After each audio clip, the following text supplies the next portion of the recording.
Movie শুরুতেই দেখি গভীর রাতে একটি গাড়ি নীরব রাস্তা ধরে কোথাও যাচ্ছে শিকারের খোঁজে। গাড়িতে থাকা ড্রাইভার জ্যাং দেখে একটি সাদা রঙের গাড়ি দাঁড়ানো। গাড়ির ভিতরে দেখে জুলিয়েট নামের একটি মেয়ে তার স্বামী কিমের সাথে তাদের অনাগত বাচ্চার ব্যাপারে কথা বলছিল। জুলিয়েটের গাড়ির চাকা ব্লাস্ট হয়ে গেছে, এর জন্য গাড়ির মেকানিককে খবর দিয়েছে। মেকানিক কিছুক্ষণের মধ্যেই চলে আসবে, তাই গাড়িতে থেকে যাতে বোরিং না হয় এর জন্য স্বামীর সাথে কথা বলছিল।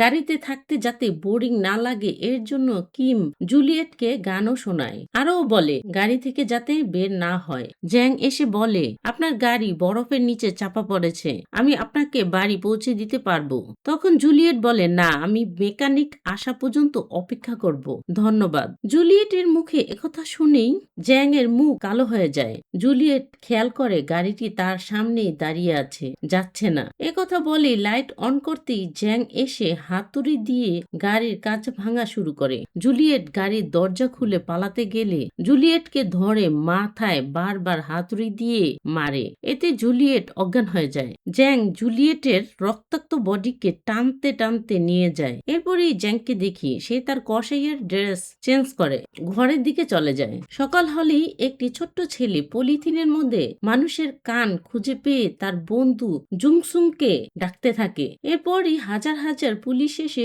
জায়গাটা তল্লাশি করা শুরু করে। এ খবর জানতে পেরে পুলিশ প্রধানও চলে আসে। জুলিয়েট ছিল পুলিশ প্রধানের মেয়ে, তাই সে অস্থির হয়ে সবার কাছে জানতে চায় তার মেয়ের কি খবর। সবাই তাকে সান্ত্বনা দেওয়ার চেষ্টা করছিল। এর মধ্যে কিমও চলে আসে। এক পুলিশ পানিতে দেখে জুলিয়েটের কাটা মাথা। তখনই হট্টগোল বেঁধে যায়। ফরেন্সিক অফিসারের হাত থেকে বাক্সটা পড়ে গেলে কিম ও জুলিয়েটের বাবা দুজনেই জুলিয়েটের কাটা মাথা দেখে ফেলে। জুলিয়েটের বাবা একটা নীরব জায়গায় বসে থাকে। তখনই কিম আসলে জুলিয়েটের বাবা কিমকে ধরে কান্না করতে থাকে। এই দৃশ্য জুলিয়েটের ছোট বোন দূর থেকে দাঁড়িয়ে দেখছিল।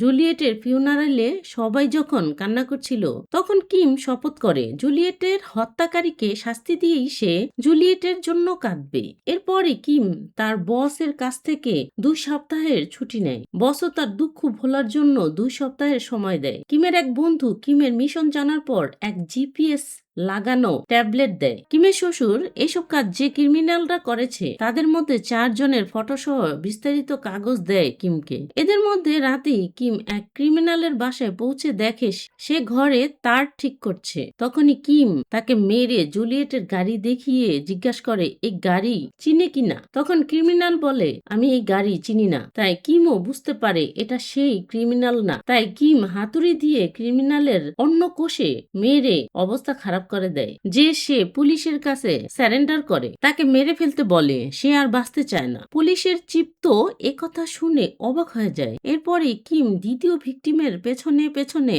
যে মারা শুরু করে আর বুঝতে পারে এটা সে ক্রিমিনাল না। বাসায় আসার পর তার ছবি দেয়াল থেকে ছিঁড়ে ফেলে। ঘুমাতে গেলে কিমের কিছুতেই আর ঘুম আসে না। দেয়ালে জ্যাং এর ছবির সামনে এসে দাঁড়িয়ে ছবিটি হাতে নেয়। পরের দৃশ্যেই দেখি একটি মেয়ে রাতে গাড়ির জন্য অপেক্ষা করছে। তখন জ্যাং এসে লিফট দিতে চাইলে প্রথমে মেয়েটি রাজি হয় না, কিন্তু জ্যাং বারবার রিকোয়েস্ট করায় রাজি হয়ে যায় যাওয়ার জন্য।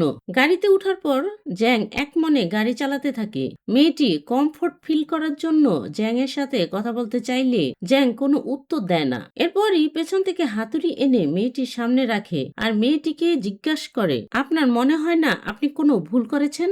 এই বলেই হাতুড়ি দিয়ে মেয়েটির মাথায় কয়েকবার আঘাত করে। এতে মেয়েটি অজ্ঞান হয়ে যায়। মেয়েটিকে বাসায় নেওয়ার পরে রেপ করে, এরপরই বলি দেয়। তারপরই গায়ে সুগন্ধি মেখে মনের সুখে গিটার বাজায়। এতেই আমরা বুঝতে পারি কত বড় সাইকো কিলার জ্যাং। কিম ইন্স্যুরেন্সের কথা বলে জ্যাং এর মায়ের কাছে জ্যাং সম্পর্কে খবরাখবর নেওয়া ও জ্যাং এর ছেলের কাছ থেকে জানতে পারে জ্যাং এর বাড়ির ঠিকানা। কিম জ্যাং এর বাবা মায়ের কাছে জানতে পারে তাদের ছেড়ে চলে গেছে জ্যাং। জ্যাং এর ছেলে শ্যাং অন এর কাছ থেকে বাড়ির ঠিকানা নেয়। কিম জ্যাং এর বাড়ির ভিতরে গিয়ে বিভিন্ন জিনিস তল্লাশি করা শুরু করে। একটি সেলফ খুললে দেখে বিভিন্ন ড্রয়ারে মেয়েদের জিনিসপত্র, যে মেয়েদের জ্যাং বলি দিয়েছে স্মৃতি হিসেবে তাদের পার্সোনাল জিনিস রেখে দিয়েছে। এরপরে দেখি জ্যাং যেখানে মেয়েদের বলি দেয় সেখানে জুলিয়েটের আংটি পরে থাকতে দেখে কিম বুঝতে পারে এটাই সেই কিলার। এরপরে দৃশ্য পরিবর্তন হলে দেখি জ্যাং স্কুলের ভ্যানে মেয়েদের তুলছে আর স্কুলের ভ্যানে একটি ট্রাকার লাগানো। ভ্যান চালানোর সময় জ্যাং এর বদনজর পড়ে একটি মেয়ের উপর। সবাইকে বাড়ি পৌঁছে দিয়ে শুধু মেয়েটিকেই ভ্যানের মধ্যে রাখে তার শিকার বানানোর জন্য। মেয়েটিকে বেঁধে যখন রেপ করতেই যাবে তখন কিম এসে পড়ে জ্যাং এর ঘরে। জ্যাং টের পেয়েই কাঁচি নিয়ে বেরিয়ে আসে আর জিজ্ঞেস করে তুমি কি পুলিশের লোক? কিম শুধু তাকিয়েই থাকে, কোনো কথার উত্তর দেয় না। কিম জ্যাংকে বেধর মারার পরে জ্যাং এর মুখে জিপিএস ট্র্যাকার ঢুকিয়ে দিয়ে একটি গর্তের মতো জায়গায় অজ্ঞান করে ফেলে রেখে যায়। জ্যাং এর জ্ঞান ফিরলে দেখে অনেকগুলো টাকা তার জন্য রেখে গেছে। জ্যাং ভাবে এটা কোনো সাইকো হবে, তা না হলে মারার পরে আবার টাকা রেখে যায়। জ্যাং উঠে জামা কাপড় পরে রাস্তায় দাঁড়িয়ে লিফট চায়। একটি গাড়ি তার ডাকে সাড়া দেয়। ড্রাইভার খুব আগ্রহ করেই জ্যাংকে গাড়িতে তুলে, কিন্তু ড্রাইভার ছিল বাচাল প্রকৃতির লোক। সে একা একাই কথা বলতেই থাকে। তাই জ্যাং ড্রাইভারের উপর বিরক্ত হয়ে তার হাতের ভিতরে লুকানো চাকু বের করে ড্রাইভার ও পেছনের থাকা লোকটিকে চাকু মারতে থাকে। এতে করে গাড়িটি খাদের মধ্যে পড়ে যায় আর কিম ট্রাকারের মাধ্যমে সবকিছুই শুনছিল। জ্যাং লোক দুটোকে খাদের মধ্যে ফেলে দিয়ে চলে আসে। কিম জায়গা মতো এসে দেখে লোক দুটোর লাশ পড়ে আছে। এরপরই জ্যাং একটি ডাক্তারের কাছে যায় চিকিৎসা নেওয়ার জন্য, কিন্তু ডাক্তার জ্যাংকে জ্ঞান দিতে থাকলে জ্যাং ডাক্তারের উপর বিরক্ত হয়ে ডাক্তারের সাথে বিয়াদবি করা শুরু করে। তখন এই ডাক্তারের অ্যাসিস্ট্যান্ট এসে প্রেসক্রিপশন নিতে বলে। জ্যাং বের হয়ে অ্যাসিস্ট্যান্ট মেয়েটিকে তার বয়স জিজ্ঞাসা করে, আরো জানতে চায় তার বয়ফ্রেন্ড আছে কিনা। মেয়েটি তার বয়স 22 বছর বলে আর বলে তার কোনো বয়ফ্রেন্ড নেই। জ্যাং এর বদনজর পড়ে মেয়েটির উপর। জ্যাং চেম্বার থেকে বেরিয়ে যায়। মেয়েটি স্টোর রুমে আসলে দেখে জ্যাং বসে আছে। এতে মেয়েটি ঘাবড়ে যায়। জ্যাং মেয়েটিকে তার কাপড় খুলতে বলে। মেয়েটি অনেক কান্না করে। জ্যাংকে এরকম করার জন্য না বলে জ্যাং মেয়েটিকে তার ব্রাও খুলতে বলে। এসব কিছুই শুনছিল কিম। কিম দ্রুত এসে মেয়েটিকে জ্যাং এর হাত থেকে বাঁচায়। এরপরই জ্যাংকে বেধর মারে আর জ্যাং এর পায়ের রগ কেটে দেয় আর জ্যাং অসহ্য যন্ত্রণায় কাতরাতে থাকে। জ্যাংকে একটি নীরব জায়গায় ব্যান্ডেজ করে ফেলে দিয়ে আসে। জ্যাং গাড়ি চালাতে চালাতে কিমকে চ্যালেঞ্জ করে, দূর থেকে নয়, সাহস থাকলে সামনে এসে লড়ো। এরপরই জ্যাং মার্ডারের উদ্দেশ্যে গাড়ি থেকে বের হয়ে অন্য একটি গাড়িকে থামতে বলে। ড্রাইভার জ্যাংকে বিভিন্ন প্রশ্ন জিজ্ঞাসা করলে জ্যাং উত্তর দেয় না। লোকটিকে মার্ডার করতেই যাবে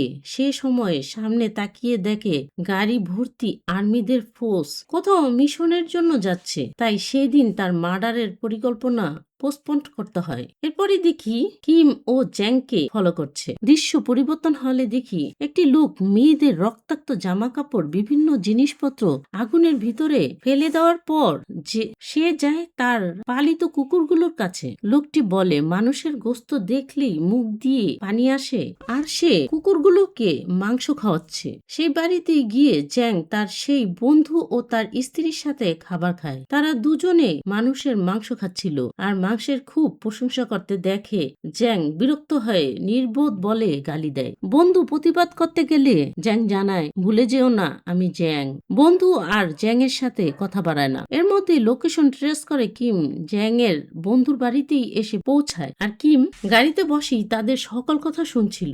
বন্ধুটি আগামীকালের খাওয়ার জন্য ফ্রিজ চেক করে। আমরা ফ্রিজে দেখি সব মানুষের শরীরের বিভিন্ন অংশ সংরক্ষণ করে রেখেছে খাওয়ার জন্য। ফ্রিজে রাখা মাংস তাজা মনে না হলে সে খাঁচার ভিতর থেকে একটি মেয়েকে টেনে হিচড়ে নিয়ে যায় কাটার জন্য। যখনই মেয়েটির গলা কাটতে যাবে তখনই মিউজিক বন্ধ হয়ে যায়। তাই মেয়েটিকে ছেড়ে যায় মিউজিক অন করতে। মিউজিক অন করে মেয়েটির কাছে গেলে দেখে মেয়েটি গায়েব। কিম জ্যাং এর বন্ধুকে ধরে হাত পা গলা বেঁধে হাতের মধ্যে চাকু ঢুকিয়ে দেয়। এর মধ্যে জ্যাংও এসে হাজির হয়। জ্যাংকে দেখে কিম পালিয়ে যায়। জ্যাং বন্ধুর সকল বাঁধন খুলে দেয়। এরপরই কিম লুকিয়ে জ্যাংকে মারার প্রস্তুতিতে চুপ করে দাঁড়িয়ে থাকলে বন্ধুর স্ত্রী এসে কিমকে পেছন থেকে মারে। কিমও বন্ধুর স্ত্রীকে মেরে অজ্ঞান করে ফেলে। এর মধ্যেই বন্ধু এসে কিমের সাথে মারামারি করে। কিম বন্ধুকে প্রচন্ড রকমের মারে। মারামারির শব্দে জ্যাংও চলে আসে। জ্যাংয়ের আশা আসা টের পেয়ে কিম